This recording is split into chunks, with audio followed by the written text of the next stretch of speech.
effigies of Narakasura are filled with firecrackers and glass, things that can burst.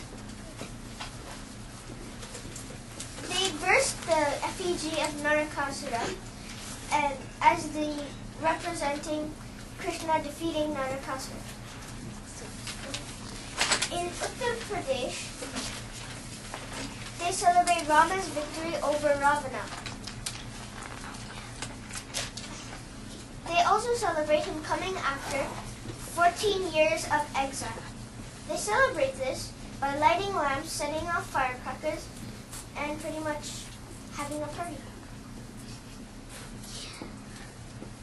In Nepal, in other countries like Nepal, Malaysia, and Singapore, Deepavali is celebrated too.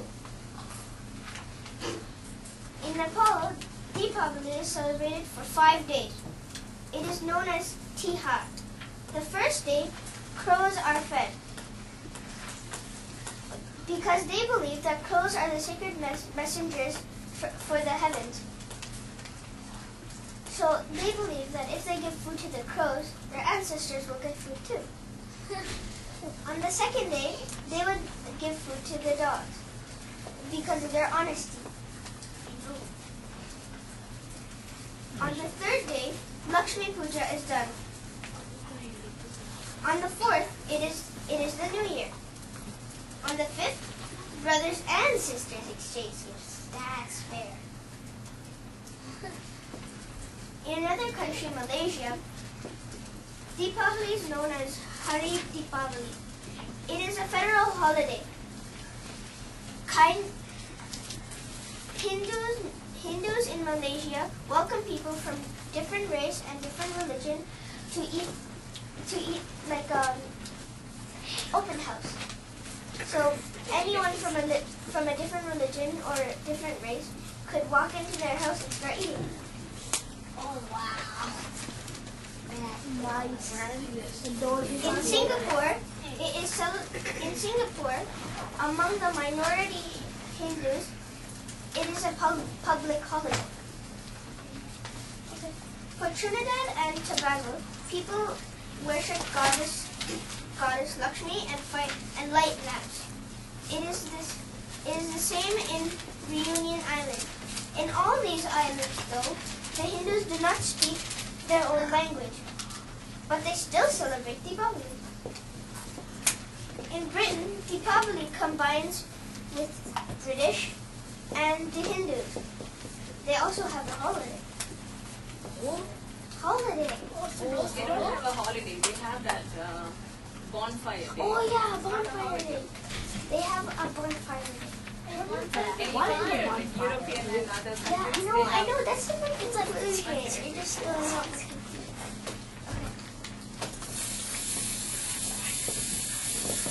What's similar in Deepavali in all the states and countries around India is that they are celebrating the conquering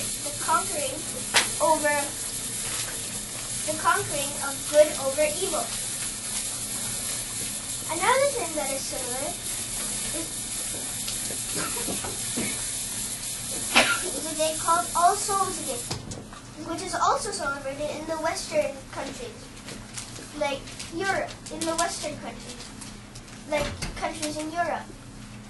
In Canada and in America, we have something called All Saints Day, which is pretty much celebrating the saints and everything.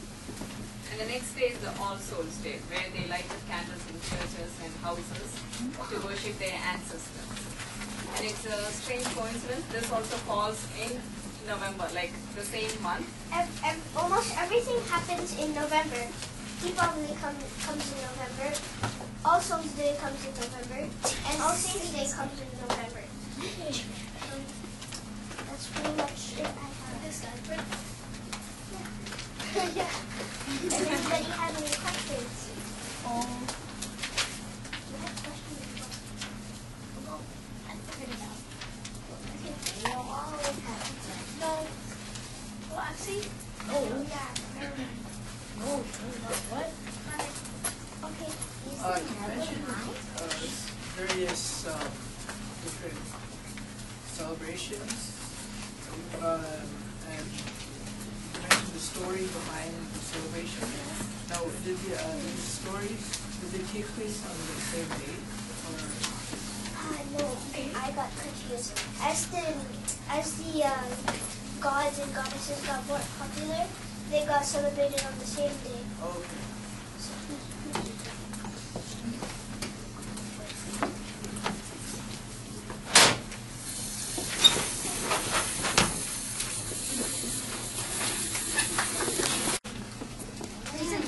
Okay, this poetry, this couplet that we have is by Avaya. Anybody knows? Yes. She's an old lady. She's an old lady. Is she living now? Did she live before? She lived before? She's an old poet? Okay. There were two Avayas in our Tamil literature. There are two Avayas that wrote poems. One lived during what period? You can choose anything. You have your answer there itself. You can even read and answer that. Sangam period. Yes, one Avaya lived during the Sangam period. And how about the other Avaya? The region of Chora King in the 13th Chora kings. Yes, she lived in the medieval period. That is the around 13th century. And the songs that we got today is from Avaya that lived in the 13th century. And she sung many songs and many like proverbs. They are like proverbs and they are words of wisdom for children like you. They teach us about what you should be doing, what you should not do, what are the things to follow, what are the things to Not follow. ignore. Yeah, not follow, okay, ignore the bad things. Right? So it's a whole list of things that you can do and you should not do or you cannot do. And they all are like they're not long poems or anything. They're just like proverbs. They're like short words, a couple of words, 3 words in one sentence, and that's it. In that way, she had written about 108 lines like that. And the nice thing about it, it's arranged in alphabetical order. In the Tamil alphabetical order. If you look at the first alphabet in each of the couplets, it will be in the Tamil alphabetical order. So that way you learn what it means, you learn what you should do, what you should not do, and you also learn how the alphabets are arranged. Right? Okay, does anybody want to read the first couplet? Yes, Basu. Yeah, read the first one. And you can read the translation too. Okay. Desire to do virtue. Desire to do virtue. Any of the big kids, can you tell me what it means? What the sentence can make you do or make you think? I guess always engage in good activities. Always engage in good activities. Very nice.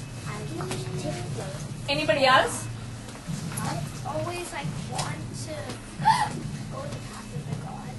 Go the path of the Lord. Yes, want to go in the path of the Lord. That's very nice. Yeah. And even if you're not able to actually help the person or do a good deed, at least have the desire to. Yeah, that's a very good point. How difficult it is to be always good? How difficult it is? It's impossible. You think it's Well, you so? can be perfect. Don't be Yes. Nobody is perfect. Yes, it takes a lot of effort to be good, right? That's why she says instead of saying be good, she's saying at least have the desire to be good. Because once you have that desire in your heart, then automatically it stays in your mind. You want to watch something in the TV at certain particular time because you have that desire in your heart to watch that program at that time, right? Then it stays on top of your brain all the time. Whatever Amma or Appa, okay, get your homework done. No, I don't want to do it now. Then Amma, okay, you want to see the program? Yeah, I want to see the program. So what time is the program? You guys remember what time it is. Then because that is driving you to do that homework before that time, then you know you're free to watch that program, right? So what is it that's getting you to do that work within that time so you can see the program? Urge, sort of. Yeah, that desire that you have to watch that program, right? And that makes you do your work before you start with that program. Isn't that kind of like bribing someone? It's not bribing. It's because you have that desire to do that. Then using that desire, you can accomplish other things before you get in. It depends on what desire you have. Now, if your desire is just watching TV, obviously your studies will be more important than watching TV, right? But then your studies won't be that good because you're gonna rush. Yes, that is another point. You're going to rush. But at least because of that desire, you will finish whatever you're supposed to finish before you get to watch that TV. So it's very important to have that desire in your heart. It not only goes for TV, it goes pretty much for everything. Even you want to achieve something in sports, say you're going for a running race or for a cross country or anything, the desire comes from your heart. If you want to win it, then automatically you'll start working for it. So everything starts from here, from inside you. When you have that desire, no matter what challenges you face, you always want to go past all the hurdles and achieve it. Like you want to put the effort to do it. But when you don't have that desire, you're just doing it because somebody else is telling you to do it. Do you think you can have the same achievement? Never. Do you think you can have the same result? Never. You don't really have a feeling towards it. Yeah, so what gives you that victory and what gives you that achievement? Willpower. Willpower. Okay, where does that willpower come from? Somebody else. Your feelings, and your feelings is motivated by your desire to do something, right? So that is why she says at least have the desire to be virtuous, to do good things. Then automatically your activities will reflect that desire that you have. Now if you have a bad desire, obviously you will do bad things because your actions are reflected from your desire, right? Anybody else can read the second proverb? Yeah. Aruvadu sinam. Aruvadu sinam. Aruvadu sinam. Anger should be subdued. Yeah. No. I want somebody else. Yeah. Some of the big kids. Okay. What do you think about it?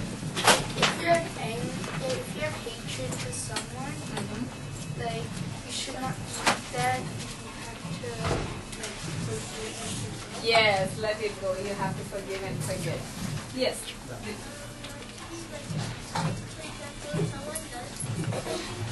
Sorry, I can't hear. Can you speak up a little bit? Speak up. If someone does something to you by accident, usually you get angry. Yeah, very good. You can give them a chance. That's a nice point. Anybody else?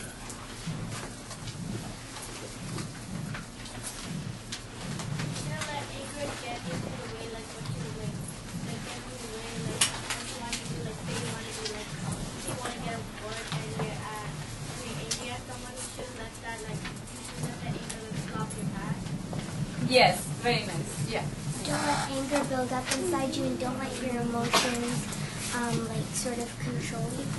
That's right. That's right. Yeah.